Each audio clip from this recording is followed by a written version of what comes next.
And here we are back on the channel with another video. It's the first ride of the winter season, and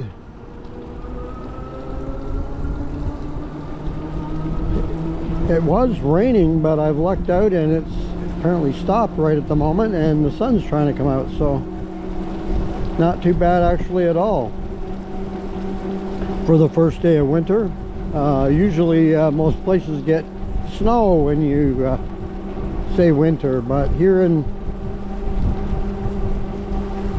the Portland metro area of Oregon, we get rain mostly. We may get occasionally a few times a year, once a year, some snow, but not usually much, if at all. And if it does snow,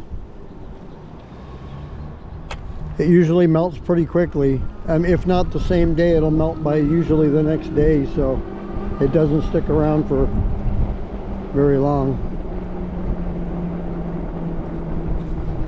So on this video, after we get past the stop sign here, I was going to bring up what I'd like to talk about today. I'd like to talk today about the winter and your battery on your e-bike combination. Now, I've ridden before in the winter, but not paid a lot of attention, mostly just riding back and forth to work. So I haven't paid a whole lot of attention, and it's only a mile each way. So I haven't paid a whole lot of attention to how much battery I use, and it wasn't on this bike, it was on my other bike, my old the Rad Rover. And so I didn't pay a lot of attention to how much battery it was using. I would just basically almost after I used it out, just about every time I would just recharge it, you know, for the next time. But I'm finding that, and I'm sure this is the way it is, but that when you ride in the colder weather, you lose battery power quicker. It drains your battery faster. I think it's a combination for me of the colder weather and the new E-Huntsman tires that I have on the bike, because these tires are heavy, and so they tend to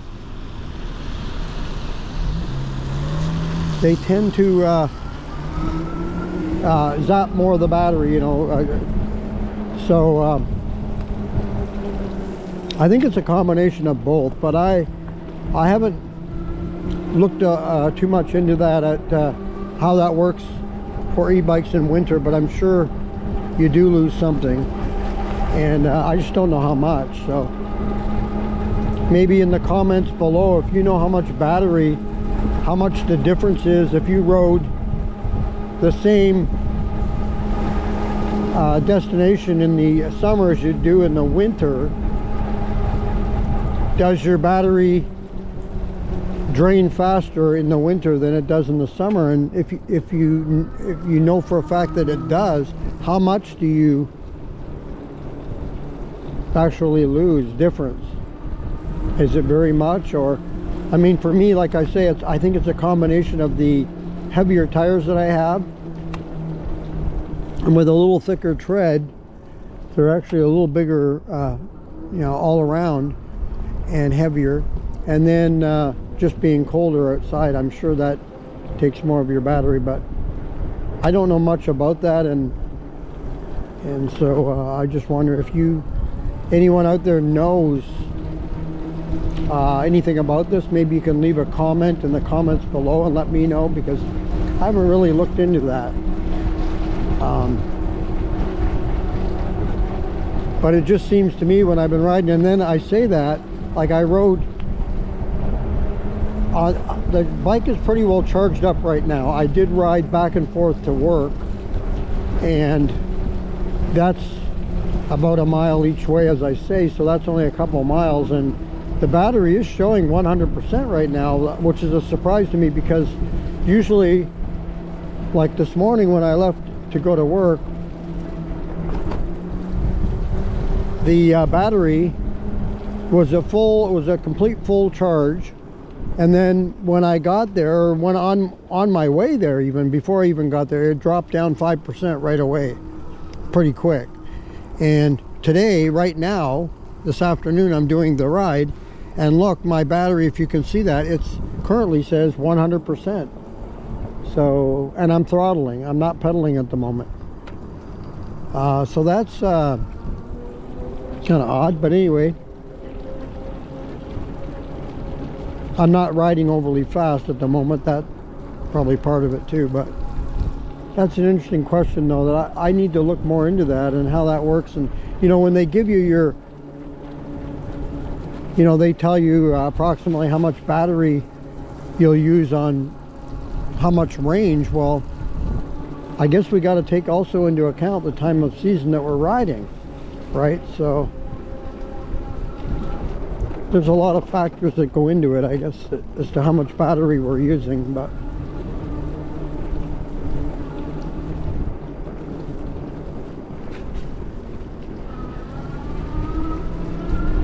it's a beautiful day here for a first day of winter. I mean, I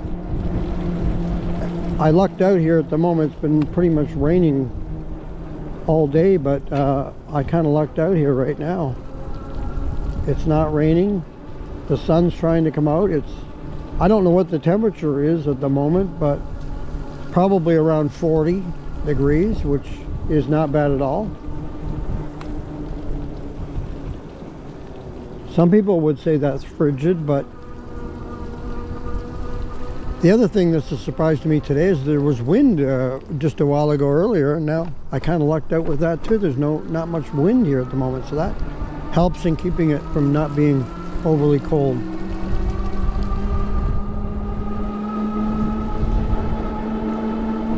So yeah, if you have a comment on that, know much about how the battery differs riding in the winter as opposed to riding in the summer or spring and the warmer weather, let me know in the comments below. I'd be interested in hearing from you.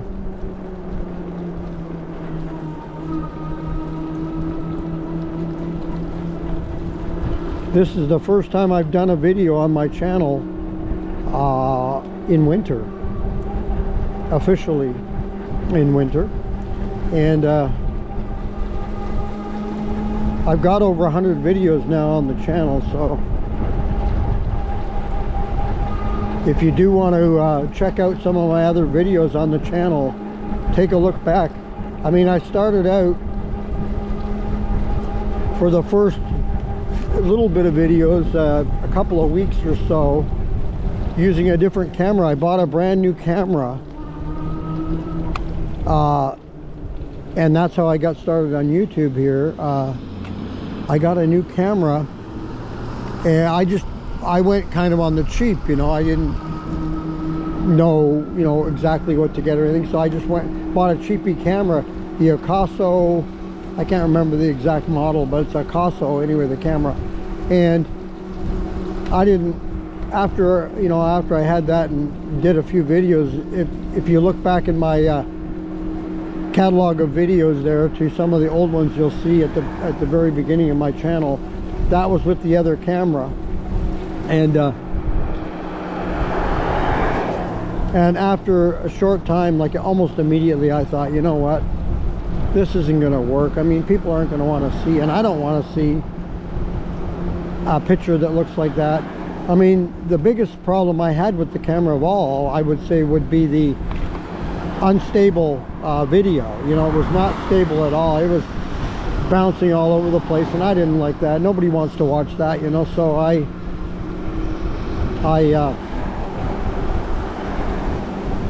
thought, you know what, let's get the best camera out there. And in my research, the camera that would be the best for what I wanted to use it for would be the GoPro. So I went for it. I went and got the GoPro 10, and that's what I've been using for the past 5.5 months. on my channel as long as my channel has existed. Or I should say just over 5 months, because obviously, like I say, I was using the other camera for a few weeks, and then it didn't take me long at all to figure out this isn't good, you know. And if you're going to start out and you want to start a channel on YouTube, and you want not only your you know, to have people watch your video, but I think also for yourself and your personal satisfaction, you want a video that is going to be a nice picture, you know, nice quality, a stable picture, you know, not one that's jittering all over the place and stuff like that. So I went for the GoPro, and I've been happy with it. The only thing I don't like about the GoPro camera, and I know we're talking all over the place here today, but that's fine. First ride of winter, and the one thing I don't like about the GoPro, I like everything about it except for the one thing, is it'll overheat. And so because the overheating, which I found out early on, very early on, when I tried to do a 4K video, I found out that it overheats within 20 minutes. This is in the summertime. I did a walking video, just walking around my area here where I live. And I thought, oh, this isn't good. So from then on, I started using the camera in 1080p, and that's what I shoot at now. That's what you're seeing right now. It's not 4K because I don't want the camera to overheat. And but the 1080p seems to be pretty fine picture, and I'm just going with that. And maybe if I buy a future camera, like they have the GoPro 11 out yet, I haven't looked into that, whether that is still an issue with GoPro or not. But if it is an issue, I just wouldn't, you know, I would stay with 1080p shooting. But I'd like to shoot in 4K, but because I want as good a quality of picture as I can get. But since the camera overheats, I just gave up on it and just went with the 1080p. But anyway, that's going to do it for another video here on the channel. But like I say, if you've got a comment and know anything about battery, the electric bike battery in winter as opposed to in summer, do we lose more battery power when we ride in the winter as opposed to summer? And if so, how much power do we lose? Is it minimal amount? Is it a noticeable amount? Or what do you think on that? So leave a comment below if you have any comment to make on that. And thank you for joining me on the video today. And if you haven't already, go ahead and hit that subscribe button if you'd like to subscribe to the channel. Tell your friends about us. Pass the word on. If you like this video, hit that like thumb it up. And also hit that notification bell, and you'll be notified as to when the next video is up and available on the channel. So once again, thank you for joining me today, and until next time, take care.